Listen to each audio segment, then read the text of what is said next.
Welcome to Be Less Stupid. I'm your host, John Hotchkiss. Last night, I went to the Sean Spicer book event at the Nixon Library in Yorba Linda, California. And before the night was over, I was attacked by a cop and got pretty bloodied up, too. Tell me your name. Watch out. Oh my! I went to the book event for two reasons. I wanted to ask Spicer about his role in the Russia story, and I wanted to know why Trump voters continue to support him. That's why I was dressed like a Trump voter. I've done this a few times. You see, people are more willing to open up about their feelings when they think that they're talking to one of their own. Anyway, back to what happened last night. It starts with a New York Times article that reported that on December 29th, 2016, Sean Spicer and the rest of Trump's transition team were at Mar-a-Lago.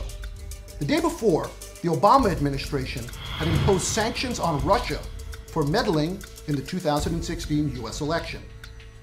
Trump's incoming administration had two concerns. One, that these sanctions would make people question the legitimacy of Trump's victory. And two, that Russia would react to the sanctions by escalating tensions between the two countries. We know this because transition advisor T.T. McFarland wrote them in an email that was obtained by the New York Times. Now, this email is very important.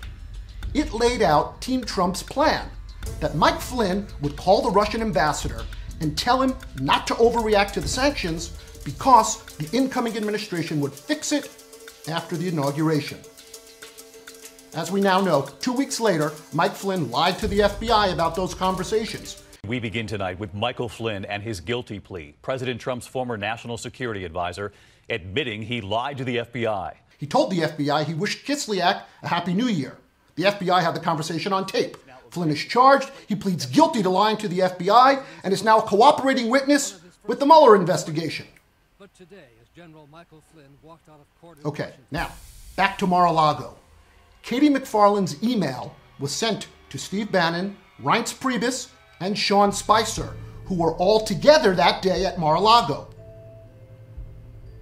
In his new book, Spicer talks about General Flynn's Russia contact, and he says now, and I'm quoting, "I questioned Flynn about it again, and he quickly pulled out his phone to show me a text message to Kislyak, wishing him a Happy New Year and offering condolences for members of the Russian Red Army choir who had died in a plane crash." Spicer goes on to add, quote, "Flynn's revolving account of his Russian contacts and the fact that he misled us sank his credibility as national security advisor." So, Spicer says he knew nothing about the content of Mike Flynn's secret contacts with Russia, that he didn't know that Flynn was going to talk about sanctions. And this is what I wanted to ask about. This discrepancy between what Spicer says and what Mueller and the New York Times say. Sean Spicer entered the room last night at 7:30. Within a minute, 3 people in the crowd shout that Spicer is a liar and covered up for the president. What is it like being in here? People while they were paying you and counting on you to tell them the truth. This is absolutely stunning.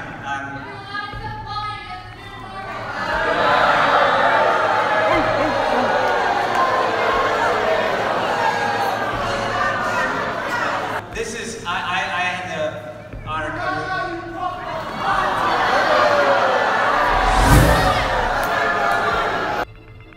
My plan was slightly different. To be slightly more respectful and to wait until the Q&A.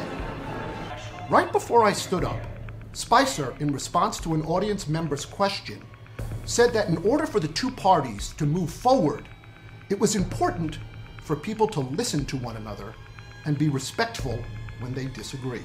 If we individually can be part of the solution, meaning that you are at a family dinner and, the crazy uncle's talking about blah, blah, blah, and you guys all suck. I think it's incumbent upon all of us to say, hey, wait a second, hold on. He's got a point, let him talk. That seemed like a good time for me to stand up, so I did. I stood up from my seat and I said, "Can I ask a question?" I didn't really, truthfully, wait for a reply. I just continued. I said, "Sean, on December 29th, 2016, you received an email from KT McFarland that outlined President Trump's plan for Mike Flynn to talk to the Russians." And before I could get to the word Russia, a security guard barreled up the aisle. He grabbed me the way a linebacker hits a tackling dummy. Then, with his arms forcibly around me, he dragged me up the aisle to the back door of the auditorium. My back slammed the door open.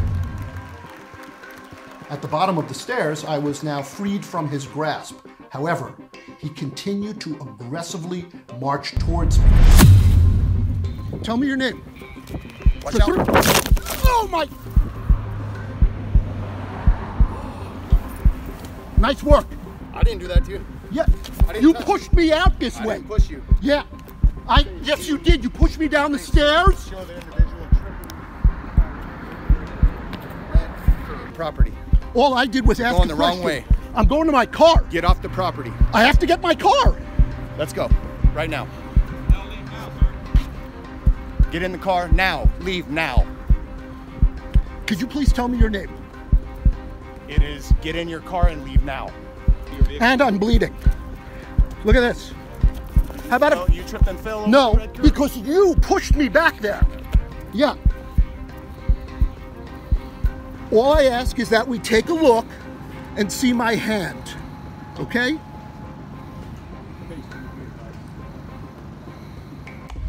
I haven't decided yet whether or not I'm going to press charges.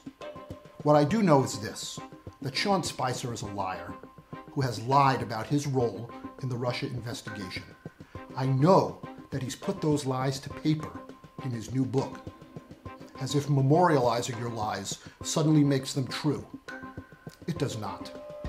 The irony of Spicer trying to pass off lies as truth at the Nixon Library was not lost on me. The only way that Democrats can end this brutal thuggery of Team Trump is to vote in the midterms and flip the House. If you would like to help make that happen, please consider a donation to my super PAC. We are making video ads that reveal the facts about horrible Republican congressmen in flippable districts. And we need your donations to spread them on social media. You can find the first few ads, as well as our brand new voting PSA at the website, along with an easy-to-use donate button through PayPal. That's it. Thanks for watching, and I'll see you next time on the next episode of Be Less Stupid.